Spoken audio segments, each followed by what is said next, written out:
RS brothers లో ఆషాఢం KG sale మళ్ళీ మొదలైంది. మరెన్నో క్రేజీ ఆఫర్స్ ఖైదీ చేయండి ఆర్ఎస్ బ్రదర్స్.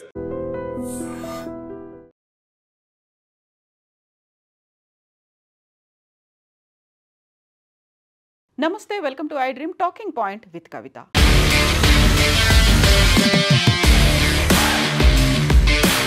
నిన్న మధ్యాహ్నం బంగ్లాదేశ్ ఎయిర్ ఫోర్స్కి చెందినటువంటి ఫైటర్ జెట్ కూలిపోయినటువంటి సంఘటనలో సంచలన విషయాలు వెలుగులోకి వస్తున్నాయి.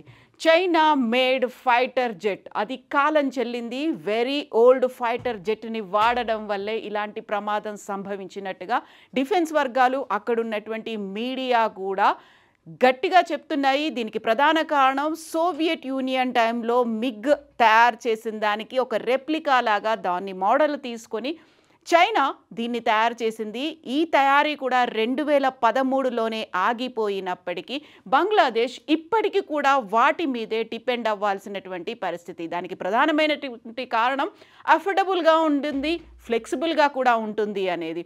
సో దీన్ని కేవలం ఈ నిన్న కూలిపోయినటువంటి ఈ విమానం F-7BGIకి సంబంధించి ఈ ఫైటర్ జెట్ ట్రైనింగ్ కోసం వాడుతూ ఉంటారు. దీంతో పాటుగా లైట్ వెయిట్ కంబాట్ ఫైటర్ జెట్గా కూడా వాడుతూ ఉంటారు. నిన్న 1:06 బంగ్లాదేశ్ రాజధాని ఢాకాకి ఉత్తర ప్రాంతంలో ఉన్నటువంటి mile stone school and college మీద ఇది కుప్పకూలింది.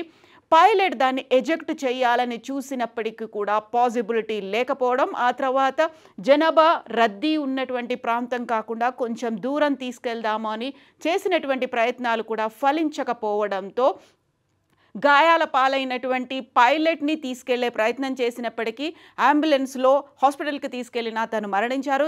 తనతో పాటుగా 25 మంది స్కూల్ స్టూడెంట్స్ మరణించారు. నిన్న 1:06 ప్రమాదం సంభవించినప్పుడు అటు స్కూల్ స్టూడెంట్స్, ఇటు కాలేజ్ స్టూడెంట్స్ ఆ మైల్ స్టోన్ ఇన్స్టిట్యూషన్లో ఉన్నారు. వారి మీద కుప్పకూలింది ఈ ఫైటర్ జెట్. దాంట్లో 25 మంది చనిపోయారు. ఆకాశాన్ని అంటేలా మంటలు, అలాగే తీవ్రమైనటువంటి పొగ వ్యాపించింది. ఒక రకంగా అహ్మదాబాద్ ఫ్లైట్ క్రాష్కి సంబంధించినటువంటి ఆ ఘటనలు మరొకసారి గుర్తు చేసుకున్నట్టుగా ఈ పరిస్థితులు అనేవి కనిపించాయి. అది కూడా మిట్ట మధ్యాహ్నమే జనసాంద్రత ఉన్నటువంటి ప్రాంతము. అహ్మదాబాద్ ప్లేన్ అయితే అక్కడ ఉన్నటువంటి మెస్ మీద కూలితే ఇది అక్కడ స్కూల్ ప్రెమిసెస్లో కూడా మనకి కనిపిస్తోంది ఎంతమంది స్టూడెంట్స్ ఉన్నారు. అక్కడ ఫుల్ అటెండెన్స్ ఉన్నటువంటి ఆ స్కూల్లో కాలేజ్ ప్రెమిసెస్లో ఇది కూలిపోవడం వల్ల 25 మంది చనిపోయారు. యాక్చువల్గా చైనాకి చెందినటువంటి ఈ విమానం fighter jet F-7BGI fighter jet అనేది బంగ్లాదేశ్ ఎయిర్ ఫోర్స్ యూజ్ చేస్తోంది. దాదాపుగా నిన్న కుప్పకూలిపోయినటువంటి ఈ ఫైటర్ జెట్తో పాటుగా 40 ఫైటర్ జెట్ల మీద బంగ్లాదేశ్ అనేది డిపెండ్ అయ్యింది. అఫోర్డబుల్గా ఉంటుంది, కొంచెం తక్కువ రేటుకే దొరుకుతుంది కాబట్టి వీటిని కొనుక్కోవాల్సినటువంటి పరిస్థితి ఏర్పడింది అని అక్కడ మీడియా ఇప్పుడు దాన్ని బలంగా చెప్తోంది. డిఫెన్స్ సిస్టమ్ కూడా, యాక్చువల్గా డిఫెన్స్ ఎక్స్పర్ట్ కూడా ఈ చైనా మేడ్ దాని మీదే ఇప్పుడు ఎక్కువగా బ్లేమ్ అనేది చేయడం జరుగుతోంది. గత 2 దశాబ్దాల్లో 11 ఇలాంటి ఫైటర్ జెట్ క్రాష్లు అవుతే అందులో 7 ఈ చైనా మేడ్ ఫైటర్ జెట్ వల్లే అయ్యాయి అనేది డిఫెన్స్ ఎక్స్పర్ట్స్ చెప్తున్నటువంటి వార్త.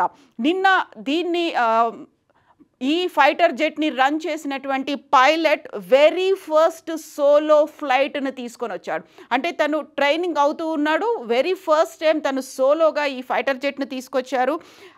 ఫ్లైట్ లెఫ్టినెంట్ తౌకీర్ ఇస్లాం సాగర్ తీవ్రమైనటువంటి గాయాల బారిన పడి బయటపడ్డప్పటికీ కూడా హాస్పిటల్కి తీసుకెళ్లే లోపే ఆ గాయాల బారినే తను మరణించేటువంటి పరిస్థితి ఏర్పడింది.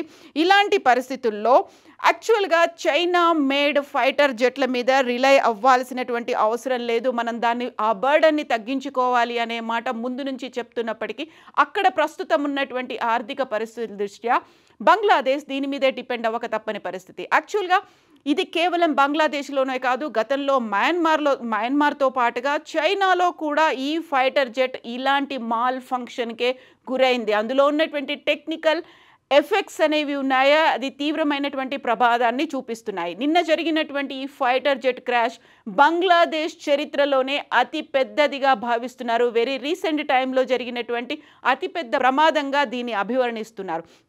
యాక్చువల్గా ఇలాంటి ఫైటర్ జెట్లని కొనకూడదు అనేటువంటి ఒక అభిప్రాయానికి వచ్చినప్పటికీ కూడా అనివార్యమైనటువంటి పరిస్థితుల్లో కొనాల్సినటువంటి కొనక తప్పని పరిస్థితి. గతంలో కూడా people's liberation army, air force కూడా దీన్ని వాడింది. దీంతో పాటుగా మయన్మార్ కూడా తన ఎయిర్ ఫోర్స్, తన డిఫెన్స్ సిస్టంలో కూడా దీన్ని ఏర్పాటు చేసుకుంది. ప్రతిసారి ఇదే ప్రాబ్లం వస్తుంది. చెంగ్డు J7F7కి చెందినటువంటి మోడల్ ఇది. చెంగ్డు అనేది చైనా మేడ్ ఫైటర్ జెట్. దాంట్లో ఈ ప్రమాదాలు ఉన్నాయి అనేది.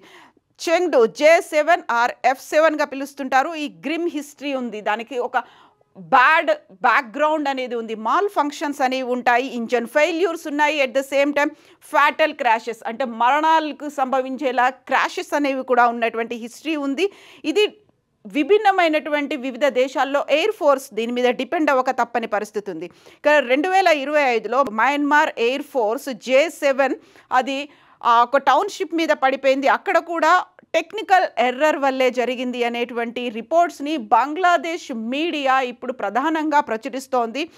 2022లో J7 చైనాలో కూడా అక్కడ కూడా హుబై ప్రావిన్స్లో కూడా కుప్పకూలింది. అయితే అక్కడ పైలట్ దాన్ని ఎజెక్ట్ చేయడంతో కొంచెం సేఫ్గా బయటపడ్డప్పటికీ పెద్ద ఎత్తున అయితే దీనికి ప్రమాదానికి కారణమవుతోంది. యాక్చువల్గా నిన్న జరిగినటువంటి ఇన్సిడెంట్ చూస్తే ఈ ఫైటర్ జెట్ ఎంతలా కాలిపోయింది అనేది అర్థమవుతోంది. సో అక్కడ 2 ముక్కలుగా విడిపోవడమే కాదు, భారీ స్థాయిలో మంటలు కూడా ఎగిసిపడడంతో అక్కడ స్టూడెంట్స్ 25 మంది మరణానికి కారణమైంది.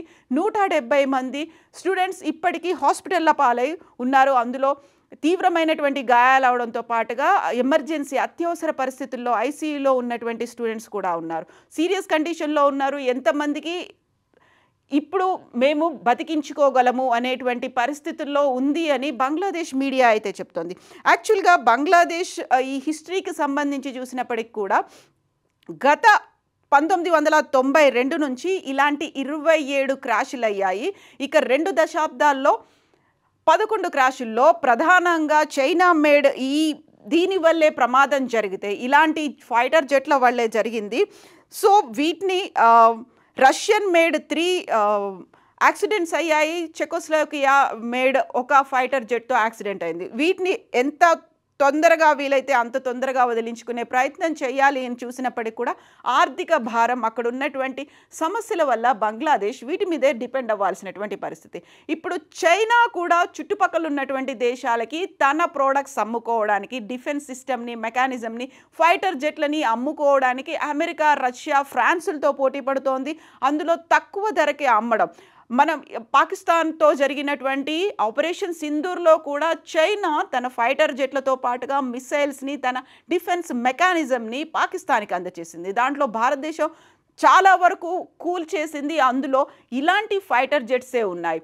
సో ఇప్పుడే చుట్టుపక్కల ఉన్నటువంటి నైబరింగ్ స్టేట్స్ అనేవి తమ డిఫెన్స్ సిస్టమ్ని డెవలప్ చేసుకోవడానికి ప్రధానమైనటువంటి పోటీ అనేది పెద్ద దేశాల నుంచి వస్తుంది. అందులోనూ అమెరికా, ఫ్రాన్స్, రష్యా వీటి నుంచి తట్టుకుంటూ తక్కువ ధరకే అందిస్తున్నటువంటి ఇలాంటి ఫైటర్ జెట్ల వల్ల ప్రాణాపాయం కూడా ఉంది, తీవ్రమైనటువంటి నష్టం జరుగుతోంది. కాబట్టి మరొకసారి ఆలోచించుకోవాల్సినటువంటి పరిస్థితి ఏర్పడింది అని పాకిస్తాన్ డిఫెన్స్ సిస్టమ్ అక్కడ మీడియా కూడా చెప్తోంది.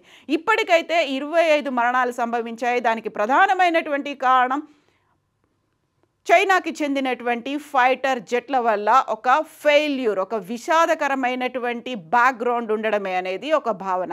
యాక్చువల్గా చైనా మేడ్ అంటేనే కొంచెం చీప్ ప్రోడక్ట్ అని ఉంటుంది, క్వాలిటీ తక్కువ అనే భావన ఉంటుంది. అది కూడా డిఫెన్స్ సిస్టమ్ ఒక కాంప్రమైజ్ అవ్వకూడనటువంటి పరిస్థితుల్లో వాటిని యూస్ చేసుకోవాల్సినటువంటి అవసరం ఏముంది అనేటువంటి భావన ఇప్పుడు ప్రతిపక్షాల నుంచి కూడా వస్తుంది. యాక్చువల్గా మీరేమనుకుంటున్నారు? చైనా ఇంత పెద్ద మార్కెట్లో డిఫెన్స్లో ఉన్నటువంటి ఇంత కాంపిటీషన్ని తట్టుకొని తక్కువ ధరకే అందివ్వడం, అది ప్రాణాలను తీసుకోవడం, నైబరింగ్ స్టేట్స్, నైబరింగ్ కంట్రీస్ ఏవైతే ఉన్నాయో వాటిని మీద డిపెండ్ అయినప్పటికీ కూడా నష్టపోవడం, వీటన్నిటి గురించి ఏమనుకుంటున్నారో కామెంట్స్ రూపంలో తెలియచేయండి. నిజంగా ప్రస్తుతం ఉన్నటువంటి సమాజం దేనికి ప్రయారిటీ ఇస్తుంది? ఆర్థిక సంబంధాల చుట్టూ మాత్రమే తిరుగుతోంది. మళ్ళీ ఎన్నికలంగానే చాలా విరక్తి కలుగుతాను. మంచి అనిపిస్తుంది కదా, లేడీస్ కూడా ఛాలెంజింగ్ జాబ్స్ చేసినప్పుడు చాలా బాగుంటది. ఫుడ్ డెలివరీ ఇవ్వటానికి వెళ్ళినటువంటి డెలివరీ బాయ్ అనిల్ పై కళ్ళ ముందు